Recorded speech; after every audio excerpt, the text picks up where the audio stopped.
Right, Shalom, giving all praise, honor, and glory unto Yahweh, Bahashem Yahushai, Bahashem Hachdash. Double honors to the elders and apostles of Great Millstone that rule well. And Shalom to your argument, we pushing this word in faith and in truth and in sincerity. As always, I'll start by saying that we are the real Hebrew Israelites. The real Israelites, these so-called Negroes, Latinos, Hispanics, Native Americans, West Indians, and West Africans predominantly.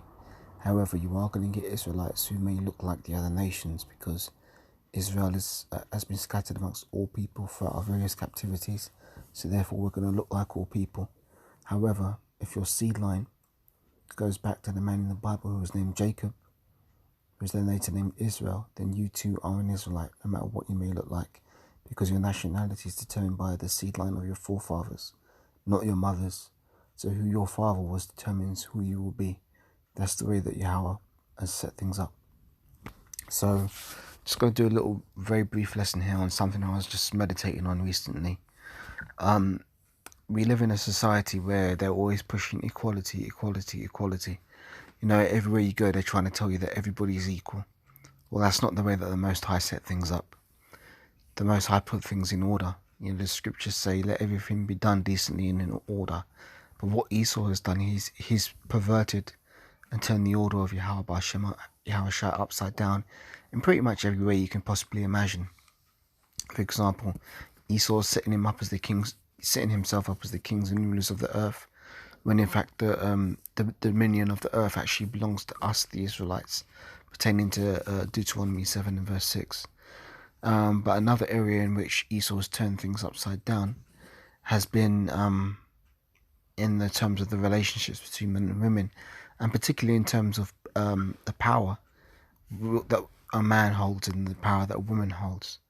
Because in the scriptures it clearly states that the woman is the weaker vessel, and she's supposed to be subject first unto her father and then unto her husband. You know, the word woman literally means female servant. But the reason why I'm talking about this is because I've heard a lot of talk, you know, nonsensical talk from people in the world where they say things like women have a higher pain threshold than men because when they go through childbirth they experience extreme pain. Now, I've heard quite a few people say this type of thing, that women are stronger than men because of this factor, but I'm going to disprove that using the scriptures. So I'm going to get 1 Peter chapter 3 and verse 7, I believe.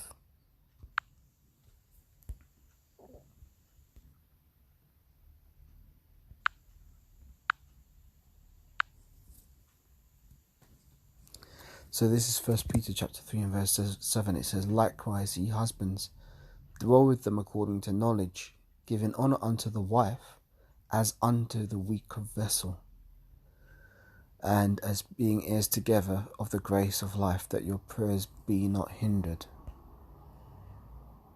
Let me read up a bit because there's a little bit more meat here.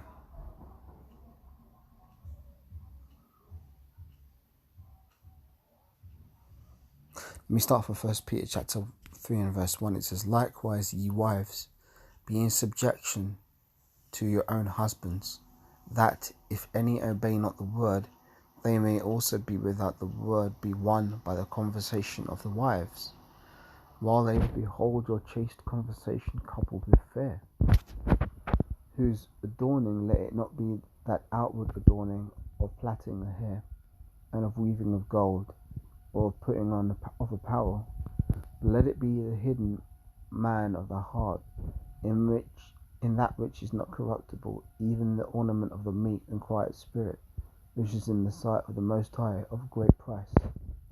For after this manner in the old time the holy women also, who trusted in the Most High, adorned themselves being in subjection unto their own husbands, even as Sarah obeyed Abraham, calling him Lord, whose daughters ye are, and as long as ye do well, are not afraid with any amazement.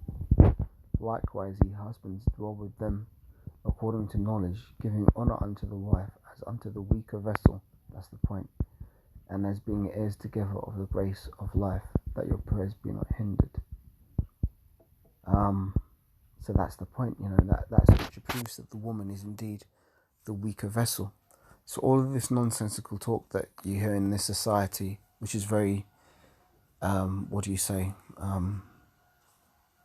is the word matriarchal. I'm not sure if that is the term to use, but this society uplifts the woman to the point where these women have got gassed off their own bullshit, and they think that they are equal unto men. But they're not, these women are not equal to men. They'll never be equal to a man, especially even more so a man of the elect. Because the scriptures say, I'll make a man of the elect more precious than the golden wedge of Ophir. So, and women are going to be considered as dung.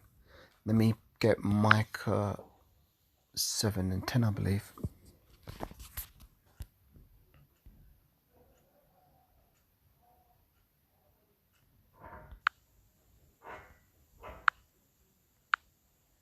This is the book of Micah chapter 7 and verse 10. And it says,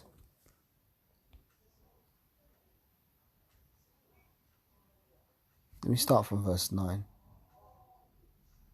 No, let me start from verse 8. 7, going up more and more. I'm going to start from Micah 7, the point being in verse 10, but just to give it a little bit of context. So it says, therefore I will look unto Yahweh, I will wait for the power of my salvation, my power will hear me. Rejoice not against me, O mine enemy. When I fall, I shall arise. When I sit in darkness, the Yahweh shall be a light unto me. I will bear the indignation of Yahweh, because I have sinned against him, until he plead my cause and execute judgment for me. He will bring me forth to the light, and I shall behold his righteousness. Then she that is mine enemy shall see it, and shame shall cover her which said unto me, where is Yahweh thy power? Mine eyes shall behold her. Now shall she be trodden down as the mire of the streets. So the mire of the streets is like dog shit, basically. She's going to be trodden down like the mire of the streets. Let me get one more scripture.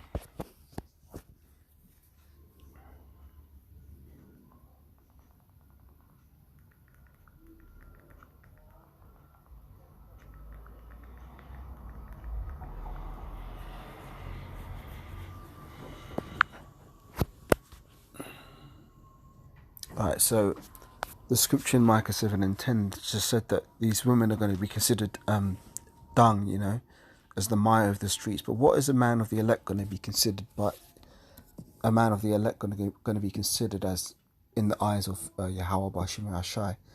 The answer to that question lies in Isaiah chapter 13 and verse 12.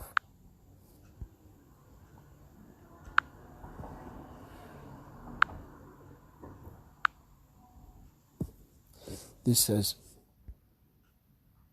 now let me go up a bit. I'm going to read from Isaiah 13 and 11. And it says, and I will punish the world for their evil, and the wicked for their iniquity. And I will cause the arrogancy of the proud to cease, and I will lay low the haughtiness of the terrible. And let me just expound upon this point a little bit. I mean, as I'm reading this, the first types of people that are coming into my mind when I'm reading the scripture is obviously after Esau, these women, because these women are everything that the scripture says. They're wicked, they're evil, they're full of iniquity, and they're arrogant, and they're proud, and they're haughty. They're all of these things combined. So let me read this again, Isaiah 13 and 11. And I will punish the world for all their evil, and the wicked for their iniquity.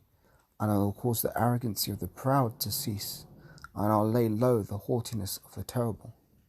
And I will make a man more precious than fine gold, even a man than the golden wedge of Ophir.